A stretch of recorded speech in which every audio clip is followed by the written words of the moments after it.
That's for sure. I will certainly invite him. Nako.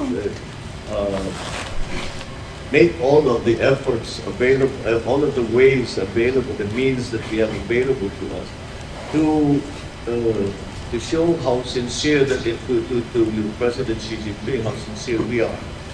That we would like for him to come to the Philippines. Invite daw mga kadonatics. Paano itong mga loyalist na to?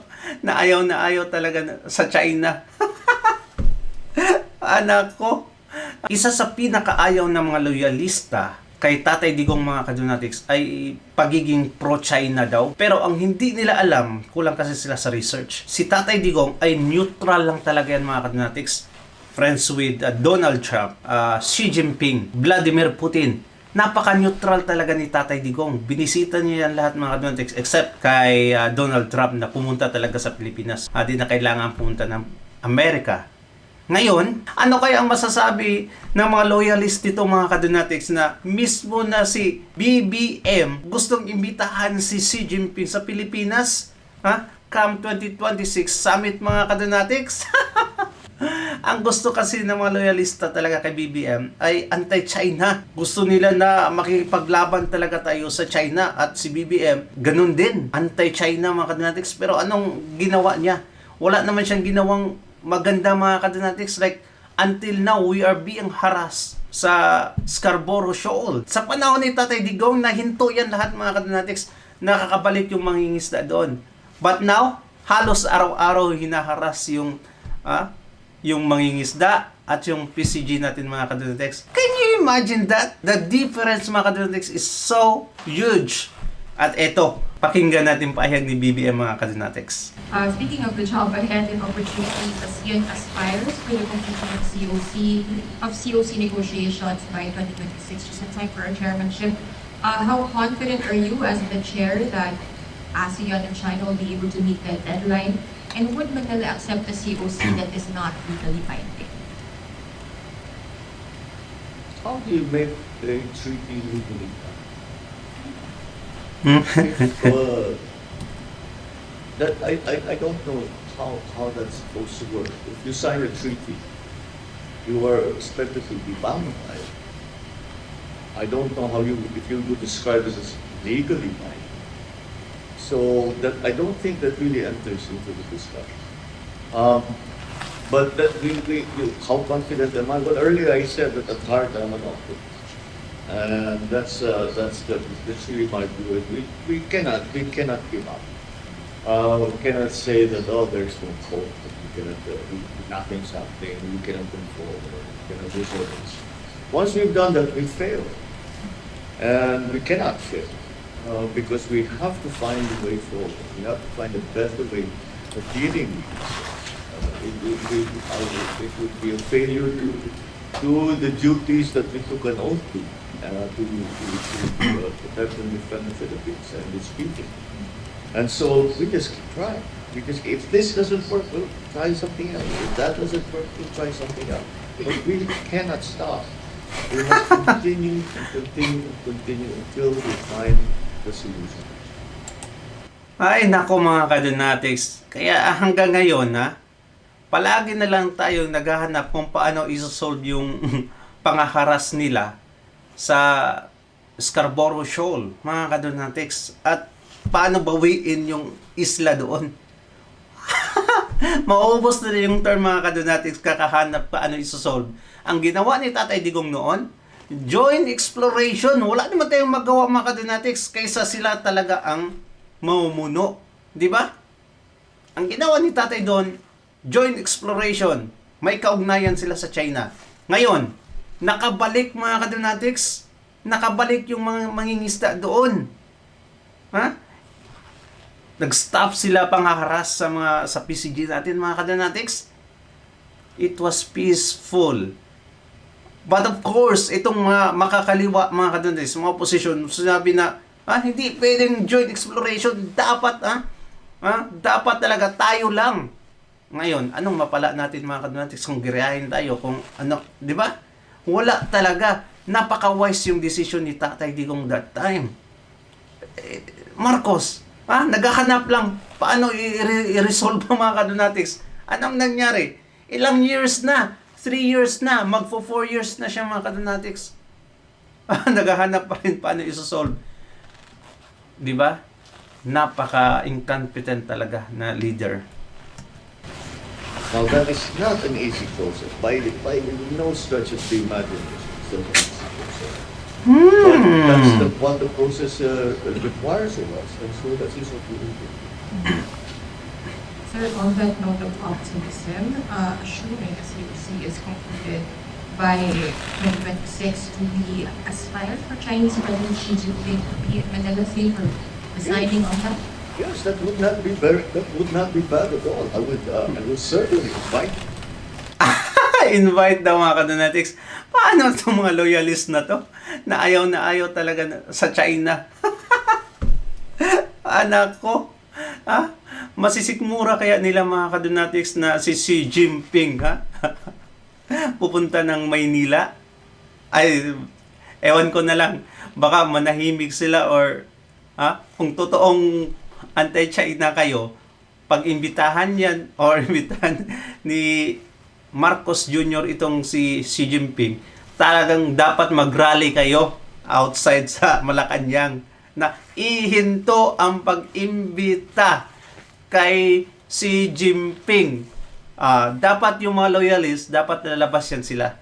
Tingnan natin anong mangyayari mga kanatics. Baka mag-iba sila ng statements. At yan lang, di ba? Mga bandwagon talaga. That's for sure. I will certainly invite him. Nako. Make all of the efforts available, all of the ways available, the means that we have available to us, to show how sincere to President Xi Jinping, how sincere we are. That we would like for him to come to the Philippines.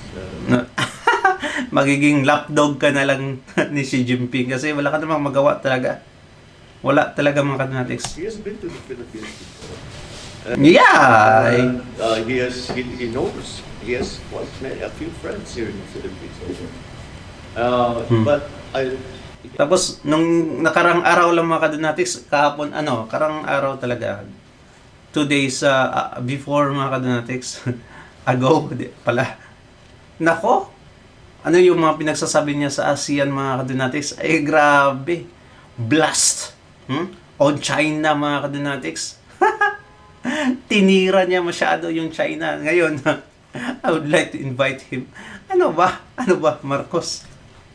You know, that would presume that we have made some serious progress in our talks with them.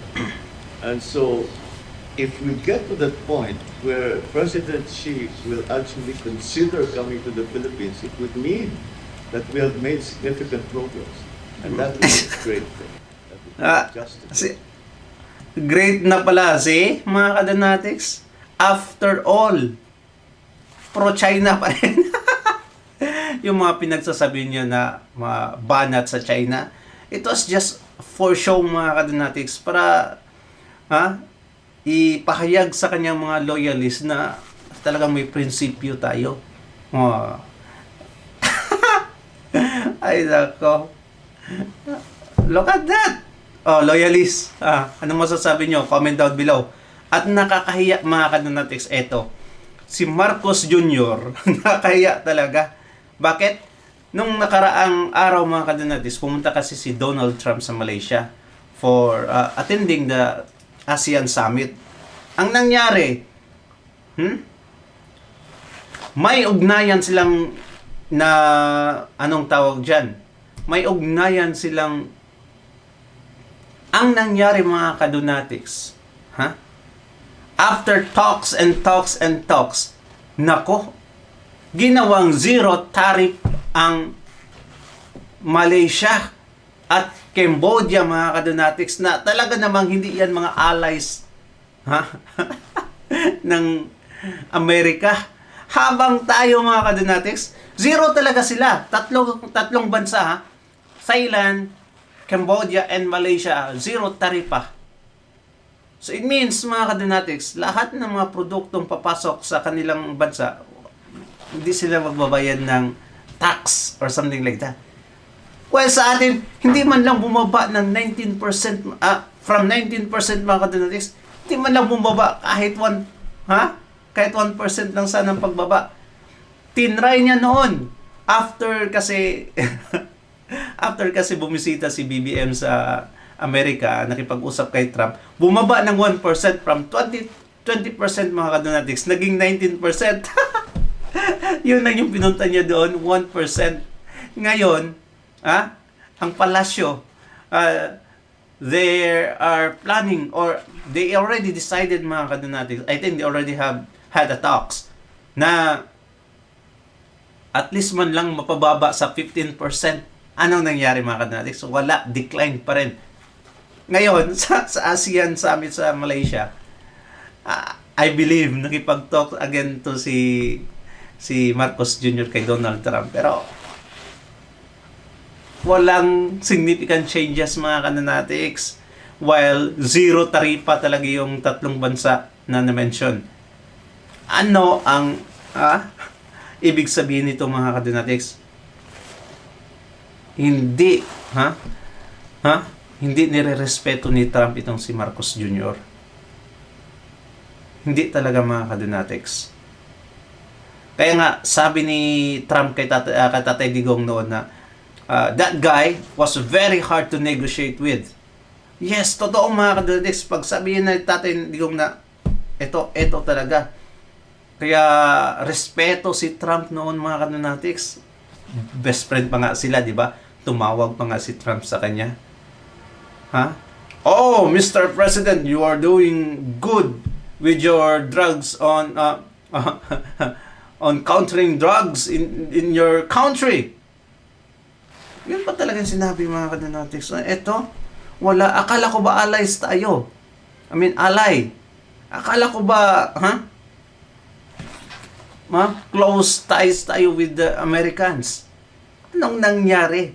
Tayo pa ang may 19% taripa. Walang respeto sa presidente.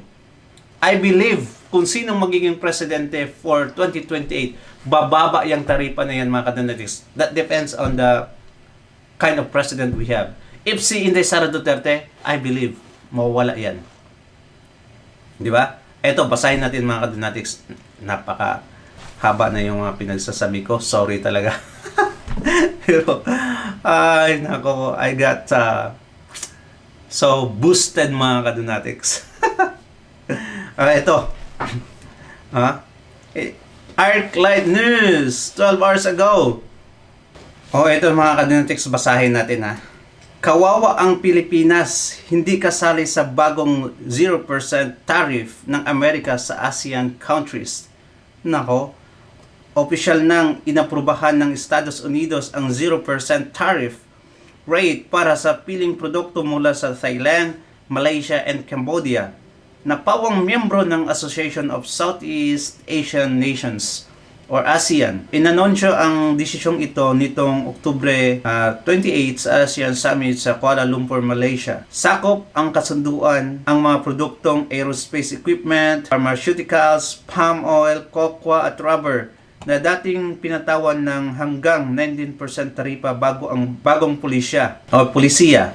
Layunin nitong palakasin ang kalakalan sa pagitan ng US at piling bansa sa ASEAN. Ngunit sa kabila ng kasunduan, hindi kabilang ang Pilipinas sa mga nabigyan ng zero tariff access, isang sitwasyong binatikos ng ilang sektor bilang patunay na ng paghihinang direksyon ng Administrasyong Marcos sa larangan ng foreign trade at diplomatic relations giit ng mga kritiko habang nakikinabang ang mga karatig bansa sa mas murang export rates.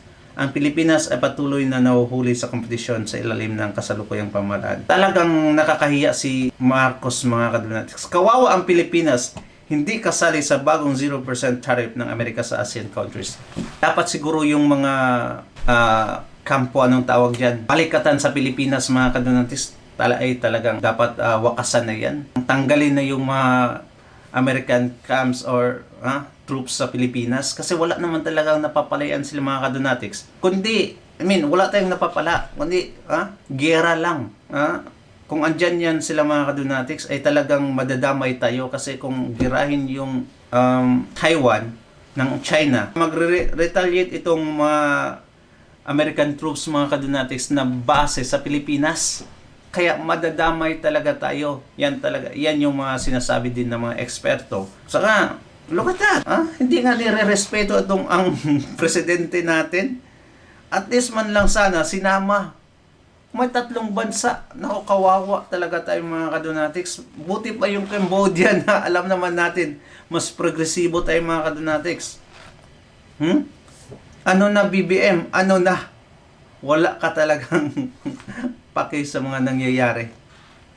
Wala talagang paki mga kadunatics. Kawawang Pilipinas. Ang liit na ng tingin nila sa atin. Instead na mag-progress tayo, instead na little by little asenso, ay naku mga kadunatics, mas lalong lumiit yung tingin nila sa atin. At eto, Marcos Jr. in-interview na naman patungkol sa ICI. Kung bakit hanggang ngayon wala pang nakulong mga kadunatics. Yung sagot niya, ay nako, hindi ako kumbinsido mga kadunatics. Ito, panoorin natin. Various labor groups and business groups express their disappointment for slow progress of our fight against corruption. Low progress. How satisfied are you with the performance of the ICI? And do you think we need the Independent People's Commission under the Senate Bill 1215 proposed by, I think it was Senator Tito Soto? All right. We have to remind people that we have now moved from the political arena to the legal one. And the legal arena has very strictly defined procedures. I get messages all day, every day. Ikulong mo na yan. Dapat lang. Kung sino Ano sila, ba? ikulong mo na. Ano ba Kunin mo hinihintay lang mo? ang pera nila. Pagbenta mo na yung mga bahay nila, ibalik sa What would then I be accused of? Huwag mo pagtakpan yung pinsan mo. Kulong mo na. Grabe yung evidences mga kadunatics. Kaliwat kanan, nagtuturo sa pinsan mo at kay Zaldico. Ano bang klaseng investigasyon at ebidensya mga kadunatics na kailangan? Nawala yung pera, may ghost projects, di ba? Andun yung mga pangalan nila. Ano bang, it doesn't take a lot mga kadunatics para ikulong sila kasi andyan na lahat. You were provided with evidences. What the heck? If we did that. Secondly, if basta-basta lang tayo nasasabi, hindi maganda ebidensya, basta kasuhan mo na. Kung nanalo, kung ma-acquit, dahil hindi maganda ang pagkahanda ng kaso. Ay wala. Bukos yung ICI. Technicality. Nagka-technicality. Can you imagine these people who have stolen billions from the government and from the people, nakawala dahil hindi maganda ang pagka-handle ng ebidensya? That would be much worse result. So, due process must be observed. We must make sure na alam naman talaga natin kung sino sila. Kaya tiyakin natin na makukulong talaga sila. At ang kanilang mga ninakaw ay ibalik sa gobyerno, ibalik sa tao. But yung nagmamadali, yung hindi maaari yan. Hindi delikado tayo.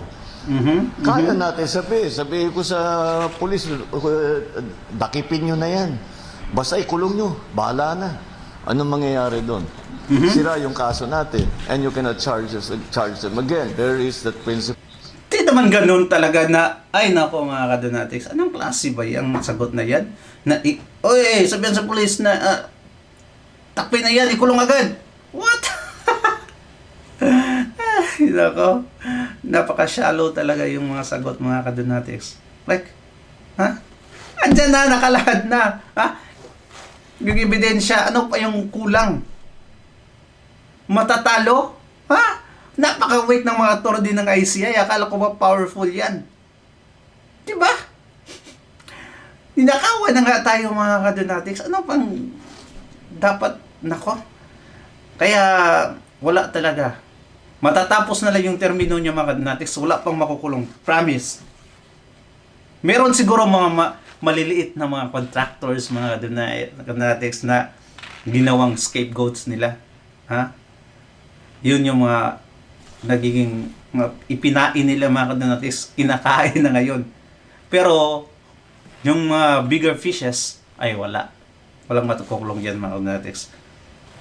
Sino ba pinakulong na big fish sa... Sabi nga ni Rowen Aguanzo nata mga kadonatics, sino bang ipakulong na drug addict, na drug lords na, or at least drug fish, ano ba?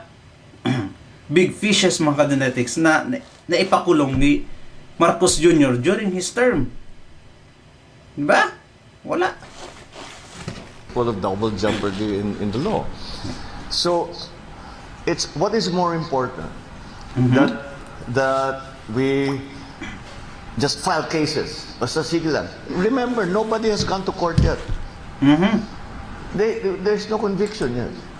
Nako. And the court, marami pang, what is the process? Pagka binigyan yung may complainant sa ombudsman, sa DOJ, may preliminary investigation pa. Magbubuo ng investigasyon. Kailangan matibay-tibay yung ebidensya. Kasi kung hindi matibay yung ebidensya, makakawala yung, ma-acquit yun. Kaya tiyakin natin na matibay yung ebidensya. Hindi madaling gawin yun. Dahil yung... Hindi pa daw mga kadonatics, look at that. Ha? Ando na mga pangalan ng contractors. Sila yung contract agencies mga kadonatics during those ginawa yung mga proyekto na yun or ghost projects, pangapangalan nila. Walang matibay pa na ebidensya. Zaldico so many times na mention. Incompetent leader.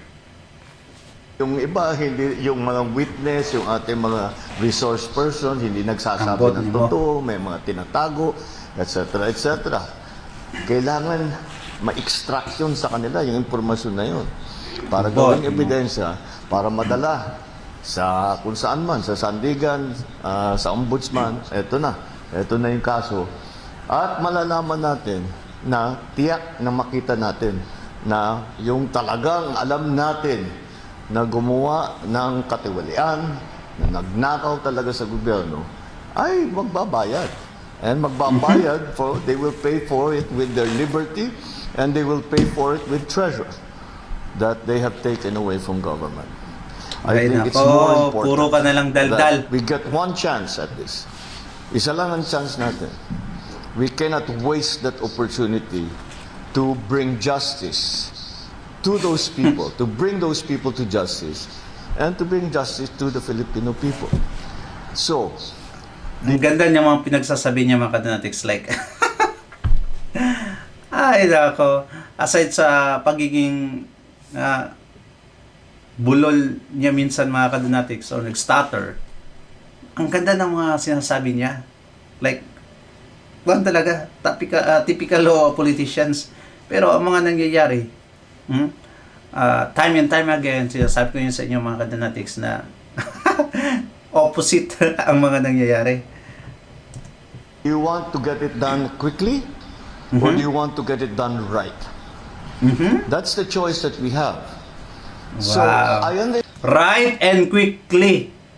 Right and quickly. Ha? Gusto ba nating makatago pa sila? Ha? Pang ibang bansa pa sila? Nako. Understand the frustration because we do have a very good idea about who these people are. But you have to take them to court. You have to present evidence. They have to be convicted. And as I'm sure anyone who has been involved in any kind of legal proceeding, we are all very frustrated, especially non-lawyers, are very frustrated by how long it takes. Ang sagot naman ng mga abogado sa atin is that may kasabihan sa kanila, the law grinds very slowly but it grinds very well. So we're Ay nako, walang matinong abogado. counting on that. Sir, just a quick follow-up. At least trial court mga kadonatics. Like ni Castring. Pero mayroon naman siguro, I take those words back. Kunti lang matitinong abogado mga kadandex. Can you imagine like, magdidepend ka sa isang kaso na alam mo naman na ay talagang guilty yung kliyente mo. Ay mga kadandex, binayaran ka eh. Di ba? Ay dapat i-defend mo to death talaga. Dapat mananalo ka. At kung mananalo ka mga kadanatics, nakakaboost yan sa pagiging lawyer mo. More clients will come mga kadanatics kasi pananalo mo yung kaso. Hindi katulad ni Claire Castro na trial court daw sila na siya mga kadanatics na wala man lang daw napanalo na kaso. Ay nako, nagsisinungaling ka na, wala ka pang maipanalo, ay wag ka na mag-lawyer. What do you think of the plans of ICI? The wheels of justice grind slowly, but they grind very well.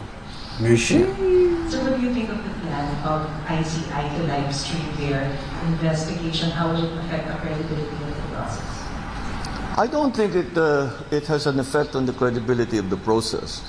I think it's a practical matter, really, because if the problem that the ICI has right now when it comes to the issue of live streaming and other issues is hindi pa nabubuo yung kanilang rules. So they still have to finalize those so that we have a clear understanding of what is the best way to proceed. Will live streaming help? Will it not? So we just have to wait for the ICI to make that decision for themselves. I have an opinion, of course, but talagang ang gusto kong makita ng tao, hindi ako nakikialam, the executive, the government, hindi nakikialam dyan. We provide them a budget and we allow them to run everything the way they want, to hire the people that they want, and yung mga substantial matters ay nasa sa kanila yon. Kaya talagang rinirespeto namin yung unang I, independent. Independent Commission on Infrastructure. Let us make sure, we are making sure that they are truly independent. So those decisions have to be left to them. Thank you. The next question from Christian. Sino yun? Si Attorney Topacio at yung nagsabi mga kadonatics. No, I'm not sure kung siya yun. Independent daw mga kadonatics pero halos nanghihingi ng tulong sa DOJ, sa Ombudsman at sa ilang ahensya mga kadonatics. Ha? Paano yan? Independent na, napaka-dependent pala mga kadonatics. Hindi nga pwedeng makasupina itong ICI na to. Walang power na maipakulong yung individual mga kadonatics. Ganyan ka-independent yan. Ay nako. Well, anyway mga kadonatics maraming salamat kung nakaabot ka hanggang dito. You are so blessed. God bless you. Ingat palagi. Don't forget to subscribe mga kadonatics and like this video. Sana makabot tayo ng 100,000 subscribers at the end of the year. Bye-bye.